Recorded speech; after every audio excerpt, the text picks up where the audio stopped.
यो अहिले यति बेला हेर्न सक्नुहुन्छ दर्शकबिन, यो जुन तपाईँको राति अहिले तपाईँको यो गुलरिया बर्दिया वडा नम्बर 8 स्थित रहेको सर्जु नदीमा तपाईँको यो कुकुर्नीको बच्चा तपाईँको 5वटा बच्चा थियो भने चाहिँ 5वटा बच्चा तपाईँको मारिदिइसकेपछि आमा चाहिँ अहिले नन स्टप हिजोबाट नै तपाईँको अहिले रातिबाट तपाईँको लगभग 3 बजे देखि अहिले भुक्न लाग्यो, तपाईँको नन स्टप अहिलेसम्म भुकिरहेको छ।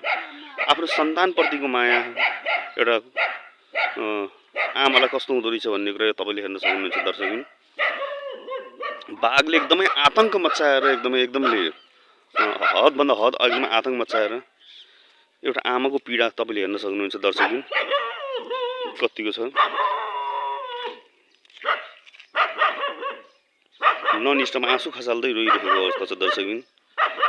तर यही कुरा तपाईँको बारम्बार तपाईँको सम्बन्धित निकाय पक्षमा वन कार्यालयमा अनि तपाईँको मिडियाहरूमा पत्र पत्रिका थुप्रै भन्दा पनि तर अहिलेसम्म कुनै पनि निकाय तपाईँको यहाँ सर्जु नदीमा कुनै पनि अहिलेसम्म हेर्न आएको छैन। मान्छे अहिले तपाईँको जनावरलाई घरपालुवा जनावरलाई यसरी आक्रमण गरिरहेको छ मान्छे र ठाउँ ठाउँमा सुनिएको छ। ठाउँ ठाउँमा तपाईँले हामी सबै हेरिरहेका पनि छौँ कि बाघको आतंक कतिको छ, मानवमाथि कस्तो किसिमको आक्रमण गरिएको छ भन्ने कुरा त्यो यथावत छँदैछ। तर अहिले यहाँ पनि तपाईँ गुलिरहेको हकमा पनि अब यो नहोला भन्न सकिन्न। तर सम्बन्धित निकाय जुन हाम्रो वन कार्यालय तपाईँको अनि स्थानीय थुप्रै जुन छ नगर्ला भन्न सकिँदैन। ल देखाउन सक्नुहुन्छ दर्शकबिन। अब तपाईँलाई हामीले देखाउन गइरहेछौँ बाघले मारिदिएको बच्चा घाँटीमा टोकिदिरहेछ त। यो हेर्न सक्नुहुन्छ दर्शकबिन, बाघले रात मारेको तपाईँको घाँटीमा अट्याक गरेर मारेको छ। बेजुबान तपाईँको जनावर बोल्न सक्दैन दर्शकबिन, तर पनि ठाउँ ठाउँमा हार गुहार एकअर्कालाई मागिरहेको होला कि मेरो बच्चालाई बचाइदियो, मेरो बच्चालाई बचाइदियो। मान्छेहरूको दैलो दैलोमा गएर बच्चाहरूको र ज्यानको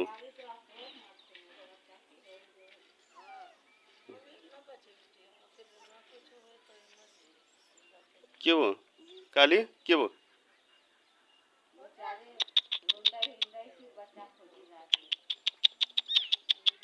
के भयो काली बच्चाले मारिदियो, बच्चा मारिदियो, बच्चा मारिदियो काली, बच्चा मारिदियो, बच्चा मारिदियो तेरो बाघले बच्चा मारिदियो।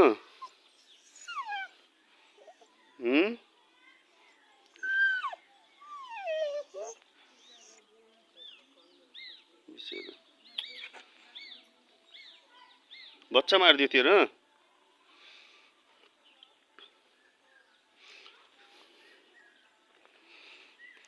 बच्चा मारिदियो काली।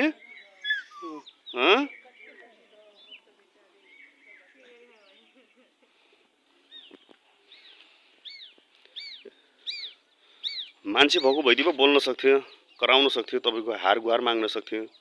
तर एउटा बेजुमान भइसकेपछि एउटा आमालाई पनि आफ्नो बच्चाहरूप्रति कतिको माया हुन्छ भन्ने कुरा दर्शक पनि तपाईँले हेरिसक्नु भएको छ र देखाइ पनि रहेको छु तपाईँहरूलाई। यो अहिले बाघको आक्रमणको कारणले गर्दा गाउँ नै एकदम क्रसित भएर डराएर बसिरहेको अवस्था छ। तर सम्बन्धित निकाय तपाईँको वन कार्यालय, त्यसपछि तपाईँको जुन यो पटक पटक बारम्बार तपाईँको लगभग 15 वर्षदेखि नै तपाईँको बाघले आतंक मचाइरहेको छ भन्दा पनि तर त यहाँका वन डिभिजन कार्यालयका वन कार्यालय तथा तपाईँको यहाँ सम्बन्धित निकायका कुनैले पनि एउटा चासो देखाइरहेको अवस्था छैन। र अहिले तपाईँलाई अघि नै भने थियो दर्शक, जुन यो अहिले तपाईँको यहाँ गन्ना खेती पहिला लाग्दाखेरि झन् आतंक मचाएको थियो र अहिले गन्ना छँदै छैन र गन्ना पनि भोलिको दिनमा भयो भने यसले झन् कतिको समस्या र कतिको दुविधा पार्छ र मानवमाथि झन् तपाईँको झन् समस्या कति गर्छ भन्ने कुरा तपाईँले हेर्न सक्नुहुन्छ दर्शकबिन। र अर्को तपाईँलाई देखाउन गइरहेको छु दर्शकबिन, मारिदिएको अवस्था छ, घाँटीमै सिधै अट्याक गरेर अहिले तपाईँ 5 को 5 वटा छाउरा तपाईँको मारिदिएको छ दर्शकबिन। हेर्न सक्नुहुन्छ यो पाइताला बाको पाइताला तपाईँको हेर्न सक्नुहुन्छ दर्शकहरू, हेर्न सक्नुहुनेछ। यो घरैमा आएर यसरी तपाईँको अहिले यसरी मारिरहेको अवस्था छ।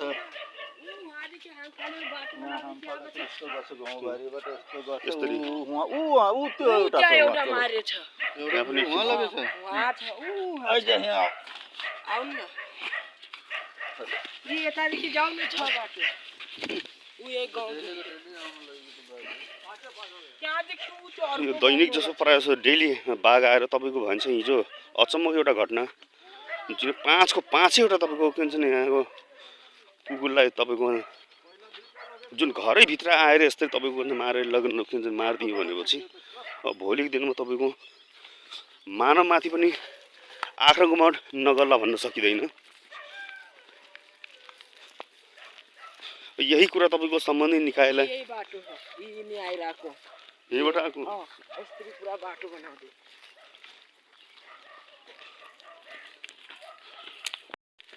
हेर्न सक्नुहुन्छ दर्शकहरू, मार्दै फेक्दै छोड्दै गरेछ। सिधै टाउकोमा अट्याक गरेको रहेछ घाँटीमा। पाइला खै हेरौँ पाइला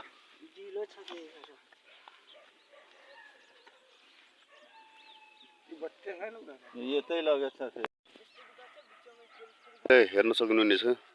र यही कुरा तपाईँको बारम्बार तपाईँको भन्छन् सम्बन्धित निकाय जुन हाम्रो वन कार्यालय, प्रशासन र साथै सम्बन्धित निकायमा पटक पटक तपाईँ उजुरी दिँदा भन्दा पनि तर भनेको सुनवाई भइरहेको छैन। साथै अब यहाँ विडम्बना कुरा के छ भन्दा दर्शक अहिले यस्तो खाली भएको समयमा तपाईँको यहाँ तपाईँको अहिले खाली भएको समयमा त अझै के भन्छन् जुन घरैबाट आएर यसरी उठाएर लैजान्छ भनेपछि दर्शकबिन र भोलिको दिनमा तपाईँको भनेको यहाँ अब तपाईँको गन्ना खेती गर्न लागेको छ। गन्ना खेती गरेर चाहिँ भोलिको दिनमा झन् कति ठुलो समस्या पार्ला भन्ने कुरा यथावत अब सबैले बुझिरहेको कुरा पनि छ। प्रायः जसो राति पख दर्शक यहाँ आएर बाघ यहाँ आएर बस्ने गरेको छ भनेपछि सम्बन्धित तपाईँको स्थानीयका व्यक्तिहरू राति पख आएर तपाईँको भनेको यहाँ बाघले एकदमै आतङ्क मचाइरहेको छ। ठुलो छ गाईला, ठुलै खाली हो यो।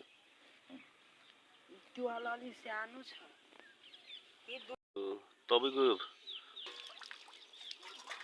बाघको घटनाको कारणले गर्दा बाघको एकदमै अतिक्रमण भएको हुनाले गर्दा अहिले यो बस्ती नै तपाईँको एकदम क्रसित र एकदम क्रास अवस्थामा बसिरहेको अवस्था छ जुन हेर्न सक्नुहुन्छ। यो आमा चाहिँ अहिले पनि सुँग्दै बच्चाहरूको कता हेरौँ भन्ने भन्छ। उतातिर एउटा बच्चा मरेको छ भनेपछि यतातिर तपाईँको अर्को बच्चा मरेको छ। एउटा तपाईँको खेतमा छ भनेपछि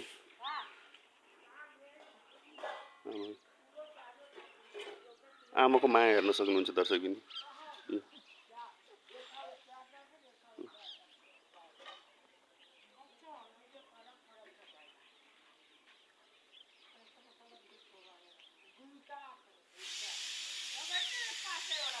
आमा बिचारा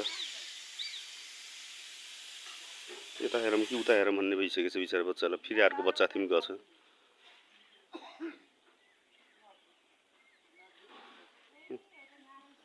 रोइरहेको छ दर्शकबिन।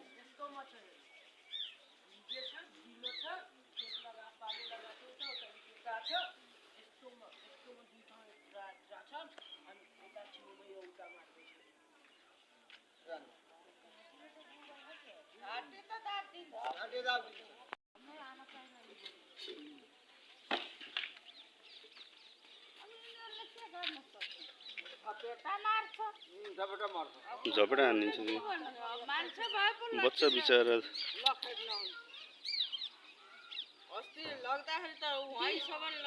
5 को 5 एउटा बच्चा मारिदियो। यो गन्ना खेतीको कारणले गर्दा पनि झन् एकदमै समस्या र दुविधामा पारेको छ।